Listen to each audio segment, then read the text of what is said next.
This podcast is part of the Blueberry Network. Blueberry.com is where listeners and podcasters come together. Check it out at blueberrywithnoease.com. So the Earbud U podcast, while fun to put together, doesn't run for free. And while we're happy to be a new member of the Blueberry Network, we'd like you, our faithful listeners, to do something for us. If you're thinking about engaging with podcasting either now or in the future, and you're stuck on a hosting company, Blueberry is for you. Look, there are a lot of podcast distribution companies out there that are going to make you a lot of promises. But Blueberry offers three things that made it my go-to when starting the Earbud U podcast. Number one, convenience. With the PowerPress plugin and WordPress integration, it works with around 90% of all websites out there. Number two, optimization. Yeah, it took me a while to accept that Apple and iTunes pretty much rule the roost when it comes to podcast distribution. But after I came to that realization, Blueberry was great at making everything very, very easy. Number three, publishing and distribution is simple. Look, I have a lot of stuff going on in my life. I design corporate trainings, I give speeches, I write blog posts, and occasionally I get to see Mrs. Earbud U and the kids. But with Blueberry, publishing my podcast was done and over in 3 easy steps. No muss, no fuss, no bother. Look, head on over to blueberry.com, no ease, and type in the promo code earbud_u, and they'll give you a month of hosting service for free on me. You can't beat that deal with a stick. That's blueberry.com, no ease, and type in the promo code earbud_u. And now, on with the show.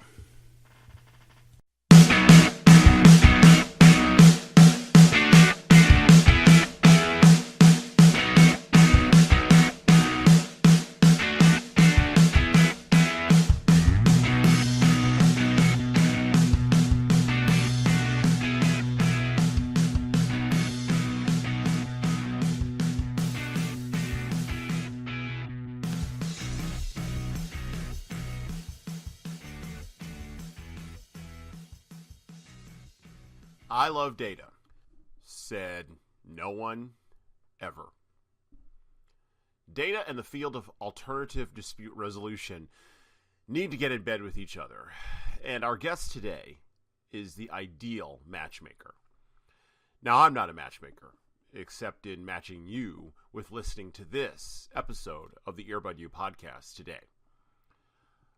But our guest, Justin Corbett, is a master matchmaker, and he's doing it using the data gathering tools that Google has built to bring the field closer in contact with people who need our services. Welcome to the show. This is Earbud U Season 3, Episode number 7. Moving the dispute resolution field further, faster, through creating messages that resonate through research and data and through technology is Justin's driving force. But it's also my driving force. And all those seemed like areas tailor-made for peace and conflict tracking in America. And yet, and here's really the rub.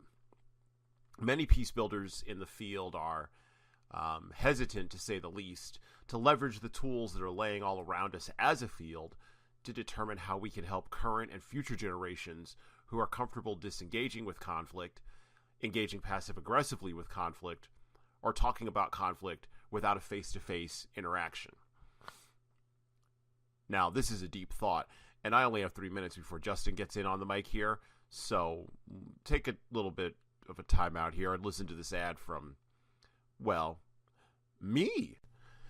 When you're talking about business development for the peace builder, things can get tricky for you as a peace builder if you can't define your unique value.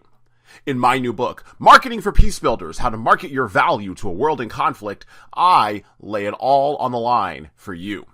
I tell you everything I've done to grow my business, including how I found out what the value of my skills as a peace builder were to my market, and how to value them against the market. This is not easy, I won't lie to you, but it is worthwhile. Just like making peace is worthwhile to a world in conflict. Order your copy today and get a handle on advocating for your value right now. Look, visit Amazon.com today and type in Marketing for Peace Builders. The book is only $26.99, and you won't have to pay for shipping if you order it using your Amazon Prime account. And while you're there, leave a review and follow my author page. There's links to my blog, links to the Earbud U podcast, and there's even links to the LinkedIn group for this book as well. Finally, once you've received your copy in the mail, tear that package open, take a picture with you in the book, and tag all your friends and associates and me at Human Services Consulting and Training on Facebook, and show them that you're committed to developing as a peace builder today. Look, you're helping me, I'll be honest. You're helping my kids, and you're helping your world as well. And thanks. Speaking of the book, oh, by the way, we're back. So speaking of the book, a recent reader wrote me, and it actually ties into all this stuff that I'm talking about right now with Justin. And this recent reader wrote me, and he said, and I quote directly from him, "I love the accuracy of your statement. Peace builders must persuade, convince, and sell to a skeptical, conflict-comfortable public. I hope to draw inspiration from that statement." I hope, and this is my hope now, that even as technical as this interview with Justin may come off initially as sounding, that you draw inspiration from him about where the field of dispute resolution can go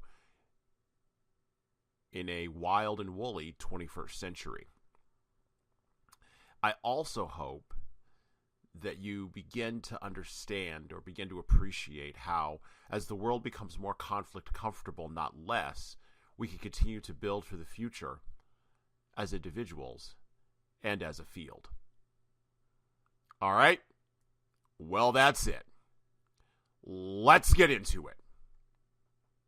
Welcome to Earbud U, Season 3, Episode number 7. Get your knowledge on through your earbuds. Our special guest for our show today is Justin R. Corbett. Justin is the Chief Project Officer with Advancing Dispute Resolution. He previously served as the Executive Director of NAFCM, the National Association for Community Mediation, where he worked to connect the broad network of local dispute resolution programs, their staffs, and volunteer mediators. Via a long and winding road, he has developed Advancing Dispute Resolution, a company he founded with his wife, Wendy, which is devoted to making community resolutions to conflicts and disputes more data-driven and end-user and customer-focused. Justin is using Google-based tools and gathering insights from those tools to ask questions of the field of mediation and to advance the field of dispute resolution and to bring a data-driven perspective to making peace. Welcome to Earbud U, Justin. Thanks so much, Jesan. Thank you for having me. Great. So after that introduction, it's clear kind of why I wanted you on the show. But for our listeners, what is it that you do exactly? No, glad to answer that question. So I would say in a phrase, what we want to help do is move the dispute resolution field further, faster.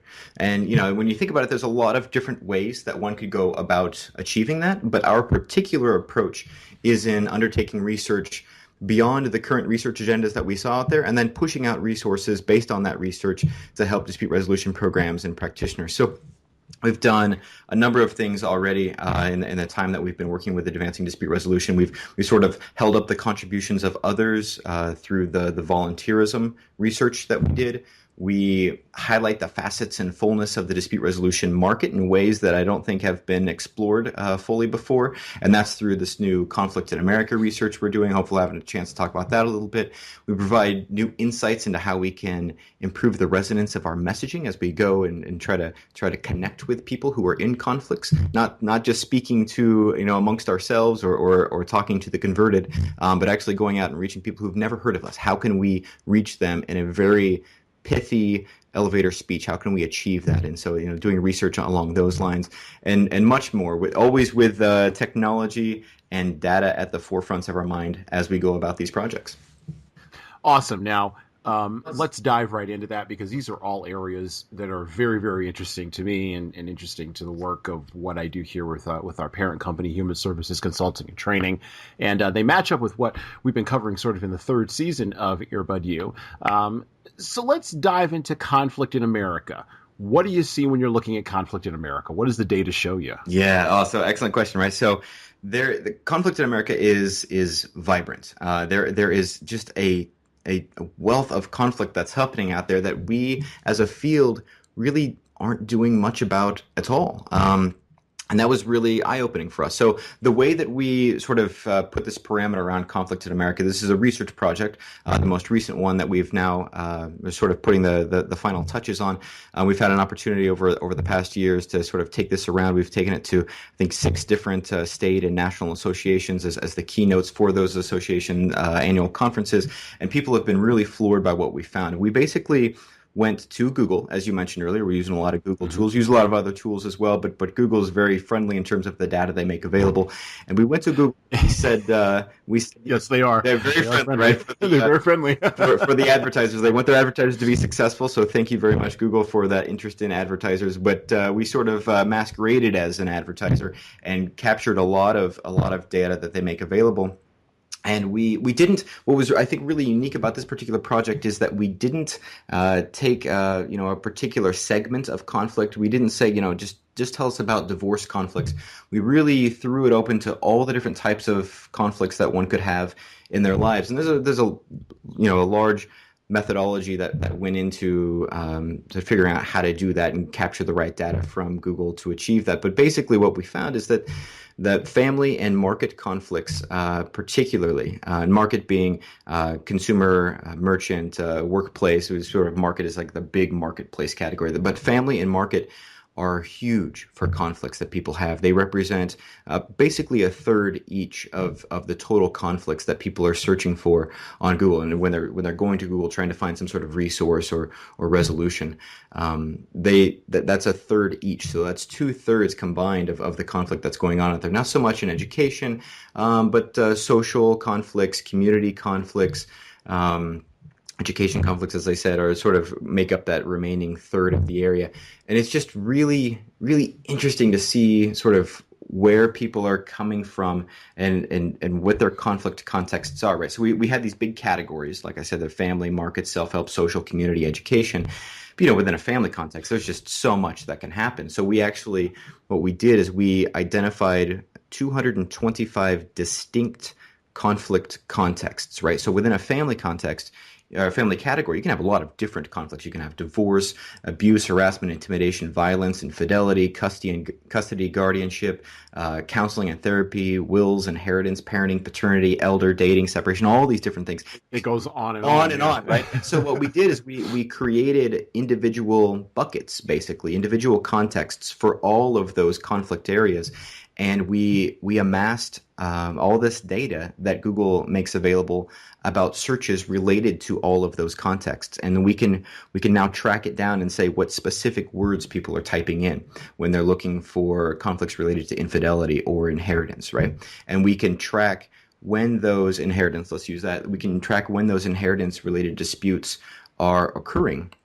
We've tracked it to the monthly level. Google can make it available on a daily level if we were willing to pay as an advertiser for that, or at an hourly level rather, if we're willing to pay for that information. But we just wanted to do this research initially just to get it out there. So we tracked it at the monthly level, and then we can track it down to individual zip codes. So if you're in a big metro area, that can be down to a particular set of blocks that you can track this data down to, and we can sort of map it, and we can put time animations on those maps to show when these conflicts sort of ebb and flow based on a number of different factors. We can watch, for example, queries related to domestic violence sort of ebb and flow as the seasons get colder and push many victims into closer in-home contact with their offenders. We can watch that happen based on when these searches are occurring.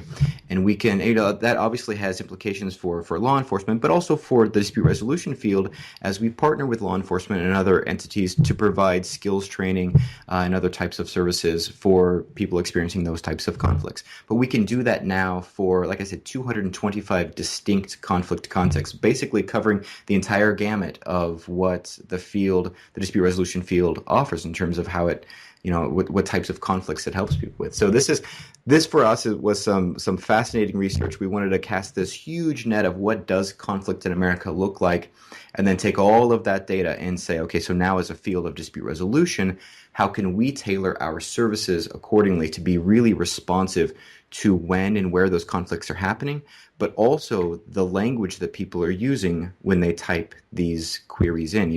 What people type into Google is it's usually the most succinct distillation of what they're experiencing in that moment, and it's we can use those exact words to target our outreach. Using those exact words was very resonant with people. It's directly responsive to what they're looking for. So this was a fabulous research project that we've been pleased to work on. We've just now finished the second article that'll be published in a journal, sort of revealing some of the findings from this. Like I said, we've been taking it around to different associations, presenting it to their members, and have had a lot of interest there. But it's just now getting that message out there. This is what we learned, and this is how we think the field should sort of respond accordingly. I'm taking a pause because you said a lot there. I want our listeners to have a moment to absorb that as I formulate my next question. Four things jump out, but here are the two things I want to focus on. Jump out right away. The responsiveness to the where and the when of when and where conflicts happen, and sort of watching the heat maps develop of conflict, particularly over seasons, over localities, over geographies. That's very interesting, but that's not my first question. Okay. That'll actually be my second question. Okay. My first question in response to all of this, just sort of pulling this out, and I want to really go back to this because mediators and peace builders overall try to be responsive after the fact, right? I mean, that's one of the key issues with mediation, and I don't care whether you're doing it, let's just take mediation as an example. I don't care whether you're doing it in a divorce between two people who used to love each other and now don't anymore, or whether you're doing mediation between two national parties like the Israelis and the Palestinians, just to bring up a big one. You're always responding after the fact. You're not proactive. You're always in a reactive stance. Mm-hmm. The conflict has occurred. The cycle is the triggering cycle, the prelude, the trigger, the initiation. All the things that we learned about in mediation programs or in conflict theory. Those processes are occurring, and the mediator or the peace builder is brought in to fix, quote unquote, what's happening inside of the process, which of course sets up the environment for the next prelude, for the next conflict to happen sometimes, because you never really get to deal with parties where they really live, which is in this first part of the direct responsiveness and the resonance and the language piece. Mm-hmm. So my question is, after saying all that, yep. My question is, the language comes before the conflict, right? So that's really interesting. Is this what the Google searches are showing you? Is this what Google is showing you? Does the language come before the conflict? Yeah. So a couple things that we noted in terms of the language of the searches that we analyzed. So I said that we took the metadata that's attached to the individual searches, the where, the when, all of that. But we actually did something a little different with the actual terms themselves, right? So what people type in is just the natural language, and increasingly more and more natural language as folks are using, not just typing on their keyboard, but they're speaking directly into their phone. I don't know if you heard earlier when I was responding to the earlier question, I said, "Okay, Google," and my phone just tapped right on, and it was ready. It was picking up my speech right there. So my apologies for that. But that's what we're doing now. We can just say phrases like that or "Hey Siri," and our phones tap on, and they're listening to what we say, and so we can just ask the question in a very natural, conversational way. And so we took the queries that are framed in those sort of natural ways, and we subjected them to a sentiment analysis. Basically, we coded them using an algorithm that we had access to that said how positive or negative the terms were overall. And not surprisingly, the terms that we're tracking, these are all conflict-related terms, the overall sentiment for those terms are roundly negative. There were some standout contexts which were not on the whole negative, but by and large, the entire corpus of what we analyzed was very negative. Yes, people do not see conflict as the opportunity we want for them. They see it as something to rue or rail against, right? They're not seeing conflict as this, all right, now this opportunity to advance as a person, to strengthen this relationship. It's a chance to grow and change and be more awesome. Yeah. I want it to be that for people, but that's not how they frame it. And I think that's really important for us to remember as we do our outreach is we want it to be this opportunity, but if that's all we say about conflict, if we don't acknowledge the heat, if we don't acknowledge the pain in people's queries to Google, trying to find responses, but even in our public outreach, our speeches that we give to local associations, organizations, and the like, in our brochures, if we don't acknowledge that pain, then what we have for them doesn't resonate with what they're experiencing, right? So I think that's really interesting on a high level, on a really technical level, looking at the technology of it. If the words that people are using, the sentiment that's couched in those words, if what they're using doesn't match the text that we have on our websites, just on a very technical level, the algorithms that are meant to put the two of us together, they don't match up. We're ships in a very dark night, is what I wrote in that paper, and that's the truth. That just on a technical level, they're missing us. When people are doing these searches, they don't find us. They find something else that responds to the pain they're typing in. So that's one thing on language. The other thing I would say on the language, in terms of does the language come before the conflict, the terms that we looked at, it was.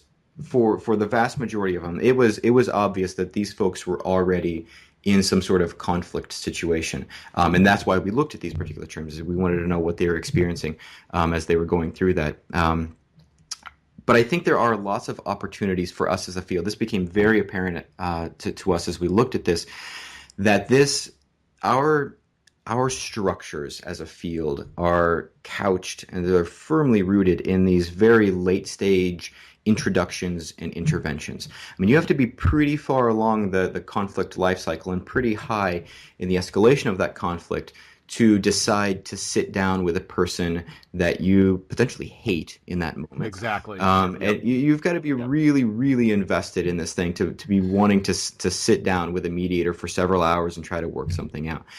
Yeah. But there's a lot of conflicts that people are seeking some sort of resolution for, and they're going to Google, they're going to different search engines, looking for some sort of advice for earlier stage, for lower intensity, for single-sided resources where they don't have to engage the other side directly. What can I do?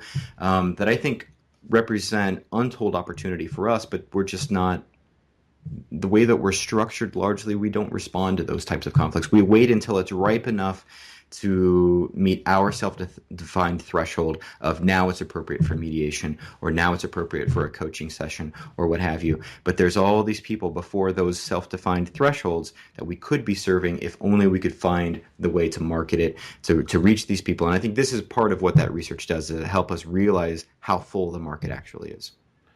And as a marketing person, as a person who markets peace, and as a person who strongly believes that the field needs to market itself better, and I don't just mean marketing as in, hey, we just need to have more education and outreach, which is sort of what we default to as a field. Yep. I don't think we need more education and outreach. I think people know where to find us, and your Google searches are showing that.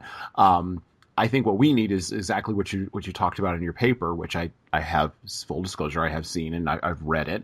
And so, made it through that. And it was great. It was a densely written paper. It was absolutely fabulous. But you're right. It is like ships passing in the night.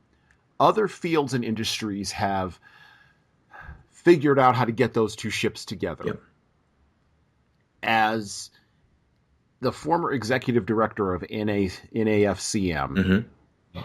Why aren't those ships coming together in our field? And I'm not asking you to disparage anybody, but I'm saying, is it just because the research hasn't been there and we haven't had the data, and now we do, and now we can make a change? Is it because our internal sort of suspicions haven't really been matched up with the data, and so we're hesitant to go with our internal suspicions because we check our own cognitive dissonance as a field all the time? Yeah. Or is it because, like you said, our language is overwhelmingly positive, the language that's coming from the public is overwhelmingly negative, or in some cases, as you noted in your paper, people admit to fights or disagreements or disputes, but they're not in conflict? Yeah.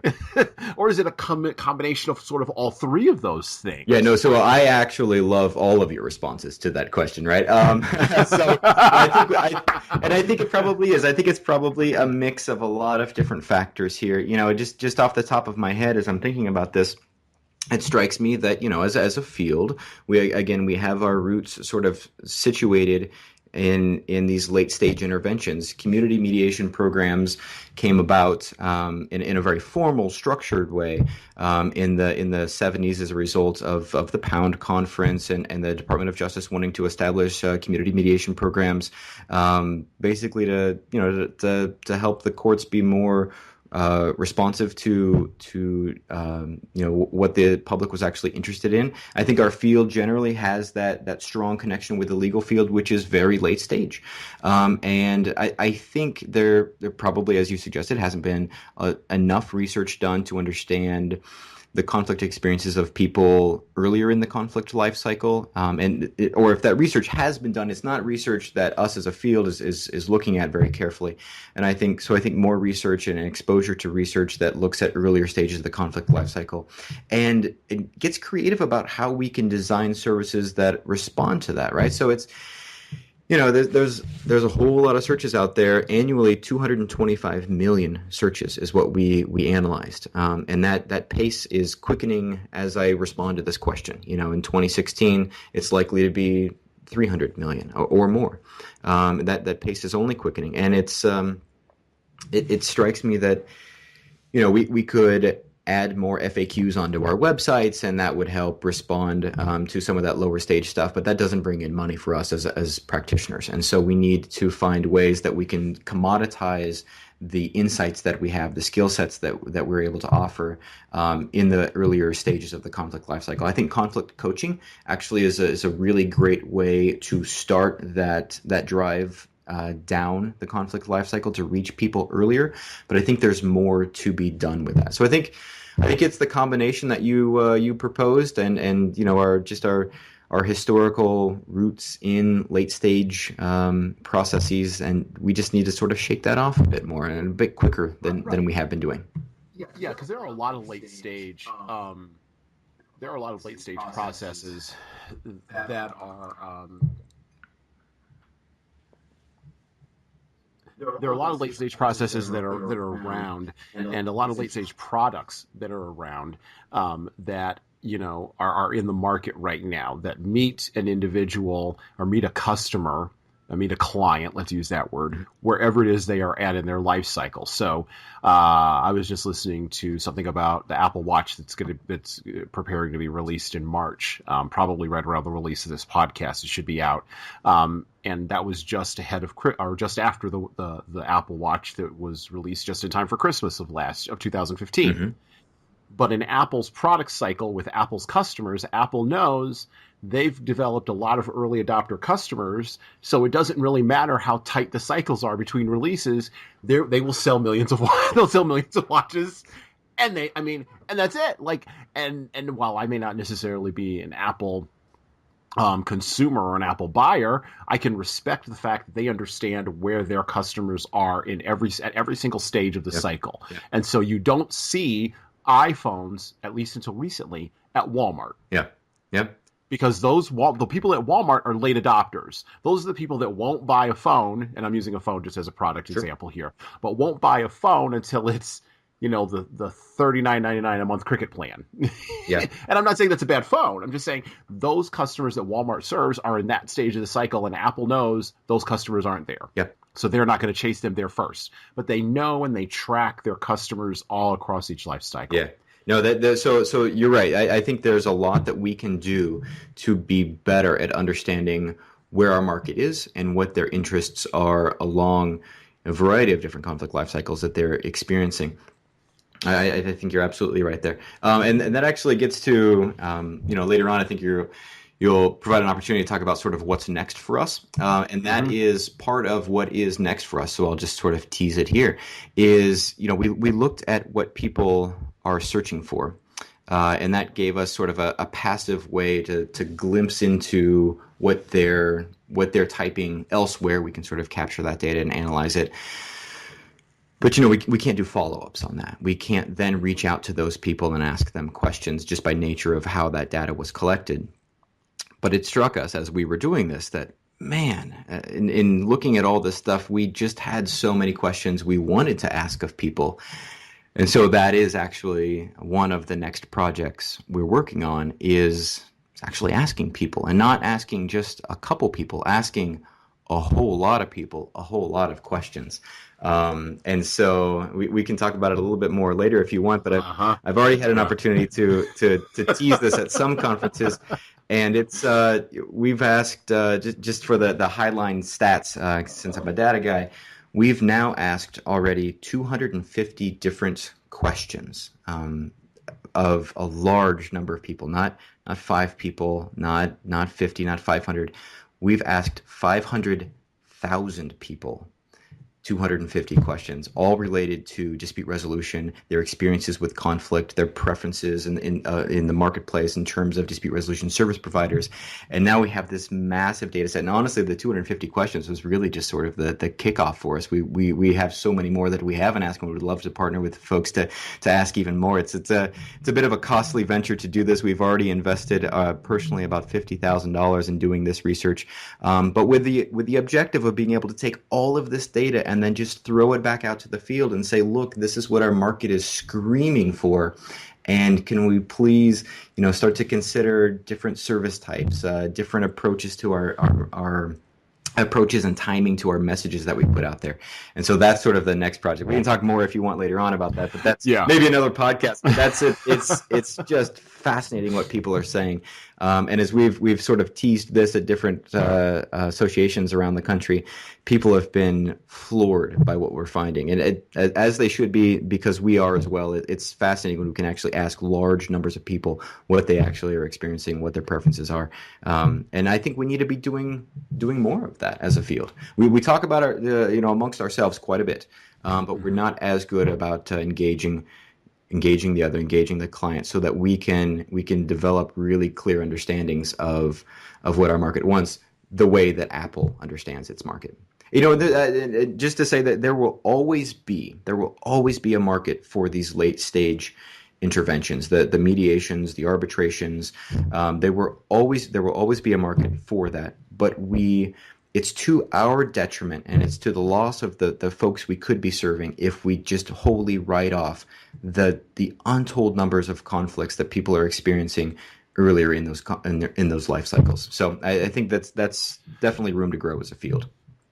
Well, let's talk about the metadata, because I actually wrote a blog post on titled "The Death of Face-to-Face Communication." Indeed. Just published it the other day, and I gave you the head nod on that, Yep. and linked back to your website, Advancing Dispute Resolution, because one of the points that you make in your paper, which was I highlighted it, I circled it, it's absolutely stunning, and it goes into this metadata issue, and it also goes into another question I had, which is social media. Mm-hmm.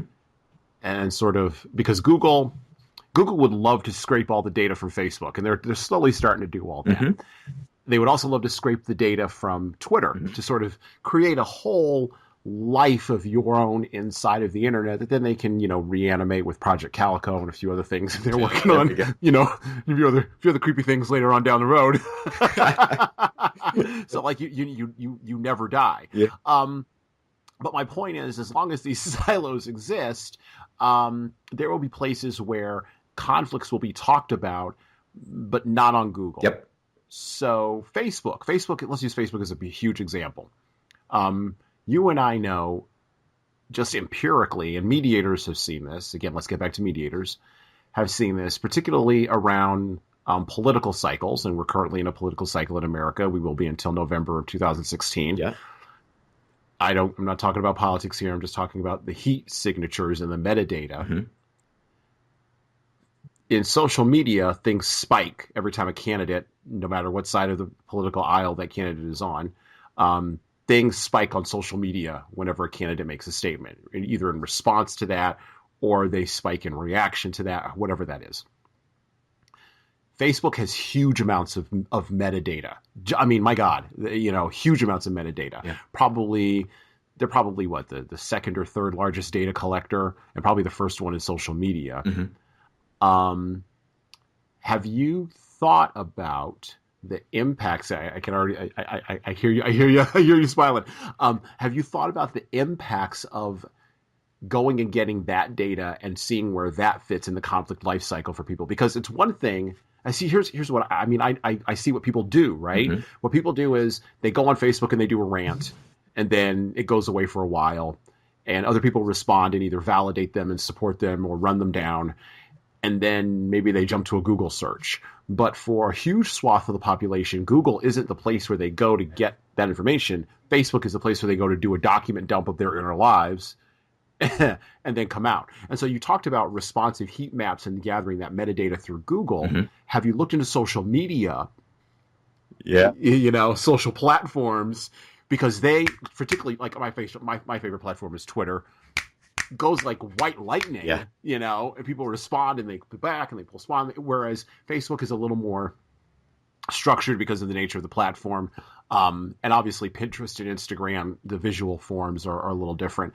And then that dovetails back into my second question, which goes back into your paper, the death of face-to-face communication, that people will not lament this. Yeah. You already talked about having voice recognition on your phone. Now you've got metadata based on voice recognition on your phone from that Alexa, object that's always recording you in your house. Yep. How creepy is that? Where do peace builders, start gathering that data from social and from the voice recognition to create better heat maps along with the Google searches? Like how do we layer all that together to give that to the field? Yeah, that's so. And that's a big, giant question, right? That's a huge question. I'm going to try to answer this in the time we have left, and leave more for other questions. Right? I'll let you talk for another half hour. Go ahead. Yeah, you're good. That's too kind. So, wow, that's huge, right? I suspect that if we had video and we panned out next to your microphone, and there's likely a crystal ball, because I don't think we've even talked about this. But how do we get to that social stuff? Is that social stuff important? It absolutely is. It's that layering that, just like you suggested, that is going to provide us the best, cleanest picture of what people are actually experiencing. So search, just by the volume, 225 million conflict-related searches a year. I mean, that's huge, right? But it doesn't touch the the tweets that are out there, the Facebook posts, or for us dedicated few, the Google Plus posts, or all that other stuff out there, that all the other platforms that people are using to air their discontent, right? So we actually have started in a little way to do that, and I say little way a bit modestly. I don't like to do little things. I like to do really big things. So we've looked at Twitter data. We haven't looked at Facebook data because it's particularly difficult to get to, and understandably so from Facebook's perspective. But the Twitter data, there is a complete archive of all tweets that have ever been tweeted. And so we've actually looked at that. We've done a similar project that's not complete at this point, but in the way that the conflict in America, the Google searches is. But we've looked at a similar set of data from Twitter. We looked at tweets that included some reference to alternative dispute resolution, whether that be a particular service like mediation or arbitration, or some sort of skill set like conflict resolution, conflict management, something like that. And we just keyword searched, I think it was about 300 different terms. And we said, give us all the tweets that have ever been tweeted that included one of those terms, one of those hashtags. In the near decade now that Twitter's been around, 10 million tweets included some sort of ADR-related term in them. And so now that we've captured that data, I'm sure the majority of my tweets are in there. I'm sure they are. Yeah, so we can rank. We can do all sorts of stuff with this. We can rank the Twitter handles that are most prolific in their use of these types of terms. So if you're looking for the top folks to follow, we can give you that data. But we can tell you, and I think this is really the more interesting aspect. We can look at the people who with Twitter handles that based on it's a pretty narrow set of folks that are on Twitter, that are in our field, that are active. So we sort of know who most of those are through the different lists that folks manage. But we don't know who's outside of our field talking about our field and in what context they're talking about our field. But now we have all this data, and we can actually identify those people, and we can identify the people that when they talk about this who have no connection and maybe awareness about our field at all, but are talking about conflict management. When they tweet something, it gets shared with their 10,000 followers, and it just really sort of propagates through the Twitter sphere. We can do that now with this data, and so that's where we're at, is starting to look at that data. But when we, and so looking at that data by itself as a silo I think will produce some really interesting stuff, just as this looking at conflict searches has produced some really interesting stuff.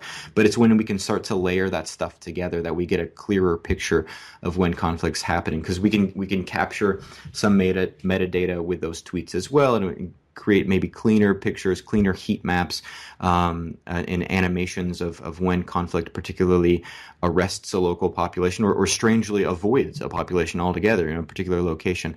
I think that's really where it's at, is sort of layering all these different things. Facebook, I'd love to get in there and do some work there. Look at the posts that they're doing, but Facebook themselves as an organization is doing some interesting social research. I remember I listened to a podcast a while ago that was talking about some of the social research that Facebook is doing, and they brought in external social researchers to sort of design some of these research projects that they wanted to look at, and they sort of laughed at the expectations of established social researchers when they said, could we maybe target 100 or maybe 1,000 people with this type of question on Facebook so we can get some data on that? And Facebook employees they sort of scoffed, and they said, how cute, right? We can do that with 1 billion people on Tuesday, right? And the scale is just enormous. And so, that's actually sort of where my mind goes, where I really get amped up thinking about the potential for our field.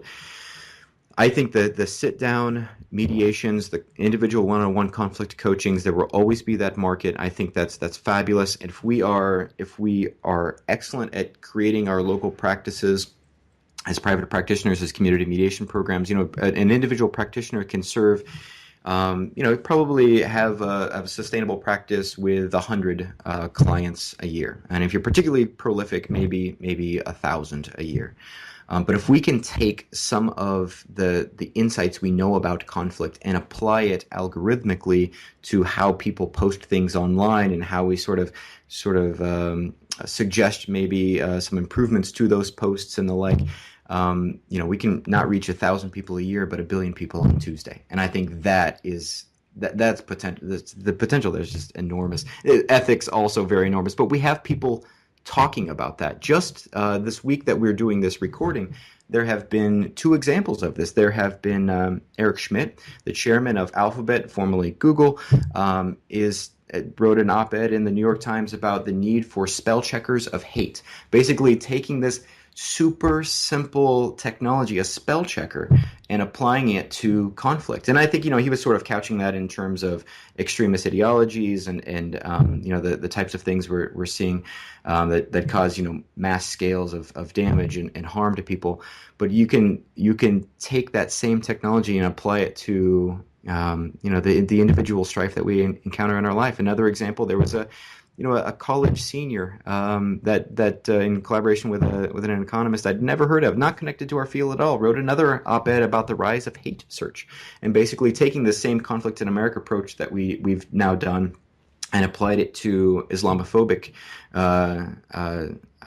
searches that people are doing, and noting the correlations of when people are searching for these particularly inflammatory searches, how they correlate with offline violence and crimes associated with those populations and targeted towards those populations. So I think that's really interesting. But the technologists are coming, folks. The technologists are coming, and I think that's if that gives you chills, it should give you chills. If it gives you thrills, which it does me, I think it should do that as well. But the time is at hand that people are going to start integrating our skill sets, our insights into technology in automated ways that transform our reach in ways that last year we couldn't even have imagined. So that's a very long answer to that big question. No, it's an excellent answer because I alternate now between warm and cold on that one. And I think us as a field have to stop being so hesitant to get engaged with those kinds of conversations. The bleeding edge stuff is biometric, right? I mean, that's voice recognition. Yep. It's eye tracking, pupil tracking. It's also, measuring impulses, sweat, heart rate. I mean, everything that can be measured from a human being will ultimately probably be measured. Mm-hmm. The Apple Watch, even. I mean, we've already started this with the Apple Watch and the biometric data that the Apple Watch collects. Let me ask you a challenging ethical question here from the field. Yep. And let me sort of set up a case study for you, set up an example for you. I'm a mediator. I graduated from a master's program, say Pepperdine. I'm really smart. I'm young. I'm like 25. I grew up with all this stuff. I don't want to be a lawyer. I hear you on the podcast. I go and I look at your research. I start poking around a little bit. And I'm not chilled. I'm thrilled. Yeah. But I still don't know what to do with this. And so I start designing products. I start designing maybe a conflict coaching product, maybe an early stage intervention product. Maybe I start designing something with some technology folks, like an app. I get in bed with them and I start sort of making these deals and getting involved in the hothouse of Silicon Valley while there's still some money floating around. And ethically, I get to a place where I can now, or not ethically, technologically, I get to a place where I can collect the Apple Watch data and the voice data from Alexa and combine that with the fact that this person on this date, or a billion people, let's use one person on one date wrote this thing on a social media platform, on a tweeted this thing out, then did this Google search, and it shows evidence of domestic violence. This is the case study, right? Yeah. I'm a young, up-and-coming startup media, and I have all the skills, and I know what the end result of that is. I know there's domestic abuse happening there. What's my ethical responsibility with this data? Yeah. So how do we? Yeah, that's excellent, right? So you've set up Minority Report, right? This is we can instead of using telepathic precogs, we can use data and do. And by the way, the data is already out there. People are just giving it. It's not as if I had to go hunt them down. Yep. I had to ask them for it. I mean, heck, they signed the third-party privacy deal when they signed up for Google and got an email. They signed up for it when they got on for Twitter. They clicked the box that said yes. Doesn't matter if they didn't actually read what was in the agreement. Yeah. They said yes. They're pumping the data out there. Yeah. The terms of services, that those long blocks of text that we never read, right? That no one reads, right? Well, I read them, but there we go. You're the champion we need. Let us know what they say. So this is fascinating, right? So on the individual level, it raises so many ethical concerns. Let me maybe sidestep the individual scenario that you've painted there, and highlight for you that this is already happening. It's not just the data is not just already out there, but people are already now starting to look at this data to identify crimes, and not just identify crimes that are happening, but predicting future crime with a level of accuracy that our previous theories cannot match. So I think a lot of listeners to the podcast are going to be familiar, at least tertiarily, with the concept of the broken windows theory of criminality, right? So if there's broken windows in a particular neighborhood, in an area, and other signs of neglect, it could be graffiti and unmowed lawns and the like, it sort of suggests that the local area doesn't care, and it invites more crime to occur in those areas because it's less likely to be caught if crimes perpetrated in those particular areas. That broken windows theory of criminality has been the prevailing theory out there in terms of policing, proactive policing. and just law enforcement generally. But some researchers at Harvard just this year, 2015, have done the study looking at 911 calls for service and 311 calls for information, and they coded them into all these different buckets, sort of like what we did with the conflict in America, looking at what people are searching for in terms of conflict. And they ran this analysis both on what people were actually calling for about in the moment that they're doing the call or in the moment that they're doing the search, and then they paired it with data after the fact in terms of what was happening in terms of crime in that particular area. And they found that those calls would predict future crime far more accurately than the data captured on, focusing on broken windows and other theories of criminality. So now we don't even have to look, though, at 911 calls and 311 calls. We can look at like what people are searching for, what people are tweeting about, what people are posting on Facebook, and we can look at it in the aggregate and get big pictures of where we should develop and deploy resources in anticipation of when a particular conflict is going to spike. And through this research with the searches, we've achieved that in a number of different ways.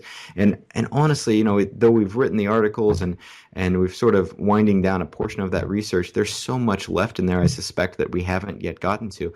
But we can look at we can predict now the cycles of relationship disputes. We can predict cycles in terms of school bullying, what particular months have the greatest levels of bullying compared to others. The relationship stuff is fascinating, right? So there's this a high peak and then a low peak that happens every year that we looked at this data. We've looked at it for a number of years now. There is a huge spike in January of searches related to conflicts that in the context of dating and relationship. So we're like, well, we're scratching our heads. What's going on there? We looked at a lot of these terms that people are typing in. It's New Year's resolutions. People they're resolving to finally get out of this bad relationship. Those searches remain high during the spring. They're spring cleaning for relationships. There's a substantial drop all the way from April down to August every year in the number of searches that relate to conflict for dating and relationship over those summer months. And that's summer love, right? We're in a great relationship. We're enjoying Everything's gonna work out. So, yeah, it's gonna work out. Yeah. But wouldn't you know it? August to October, we see another big spike. This is the fling cleaning, we suspect, right? So if we had our spring cleaning, we're done with the summer love. We need to jettison this relationship that maybe isn't gonna last.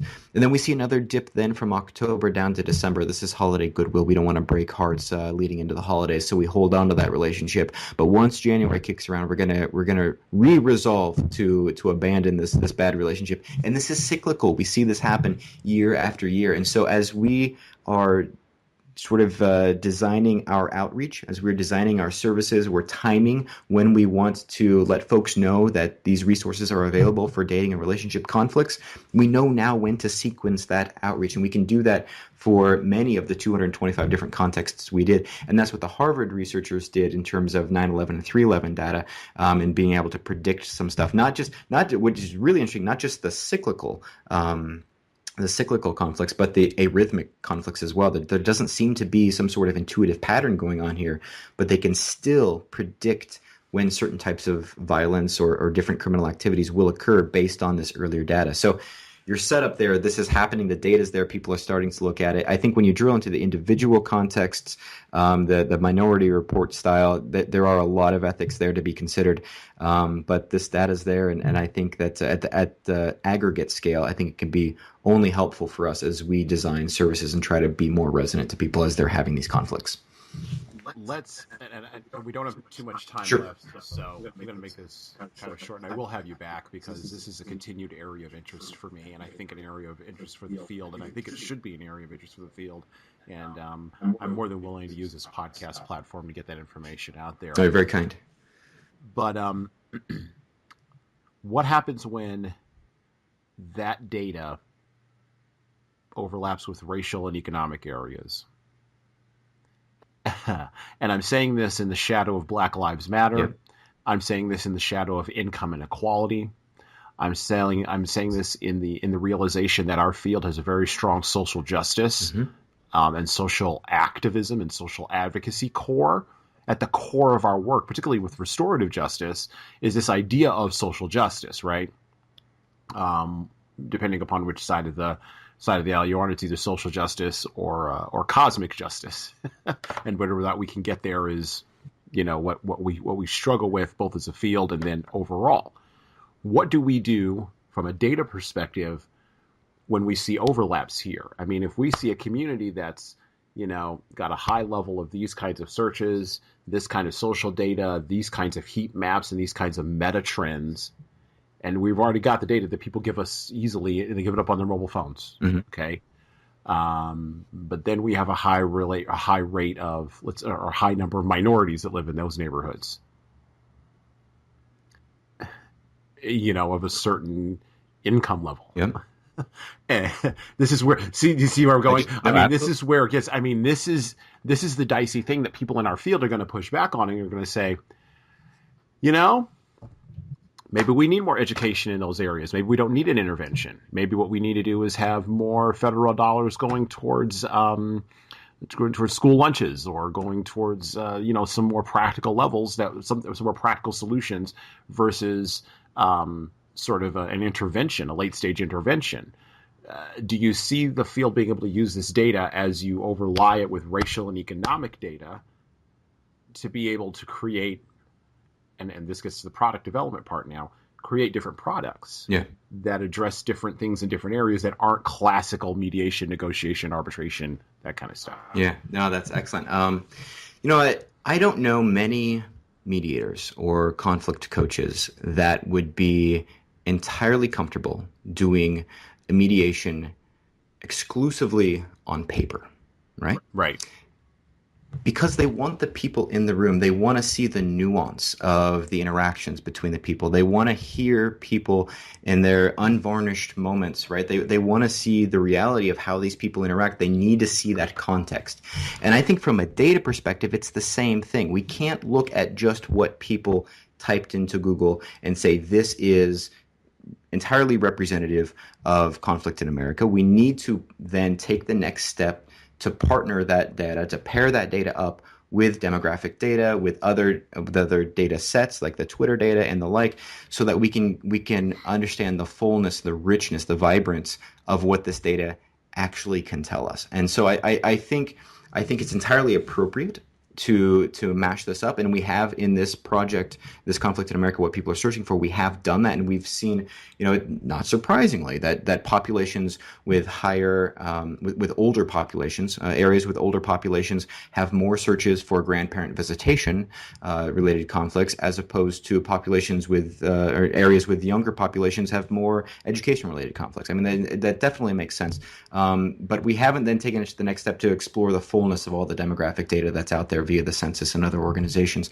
And I think that's an interesting way to move this research forward. I think we do need to do that to understand the context that these searches and that these social posts and other data sources, the context in which they're created, these data points are created. So I think we ought to look at things like that. In terms of designing resources then that respond to those things particularly. So my background in community mediation, I think coming from that background, I'm looking at community mediation programs, and they have a really strong track record on being able to be very responsive to the local conflicts that are happening and the local dynamics in those areas. I think community mediation programs will need to serve a role in responding to conflicts that do have particular demographic characteristics to them, dynamics to them. But I think private practitioners as well can play a part in responding to those types of conflict, especially as we look at the volume of conflicts out there that might be within those different contexts. We can see that the local market actually will support private practitioners becoming involved in this and offering earlier stage, lower intensity conflict resolution services to people, skills training and the like. And I think as we become aware of the fullness of the market and that it can support things like this, I think that will encourage practitioners to come along with community mediation programs to serve, the diversity of the communities that we want to serve. Well, great work that you're doing, Justin. Great work that you're doing underneath the rubric of advancing dispute resolution. Definitely going to have you back on because, as I said before, I think this is information that needs to get out. I think we had a great conversation here. Last question, I typically wrap up with everybody this way. What would you like to promote today, if anything, for our listeners? Yeah. So going back to the earlier project that I'd sort of teased about actually going directly to the market and asking them questions, 250 questions, as I said, 500,000 respondents. And that was really just... that was just sort of kicking that off. I think in 2016 we're going to be doing a lot more of those questions and a lot more nuanced analysis of what the market is actually saying in different location contexts and different conflict contexts, and then being able to share that out with people. So I guess stay tuned to that. Hopefully there'll be some really interesting stuff coming from folks there.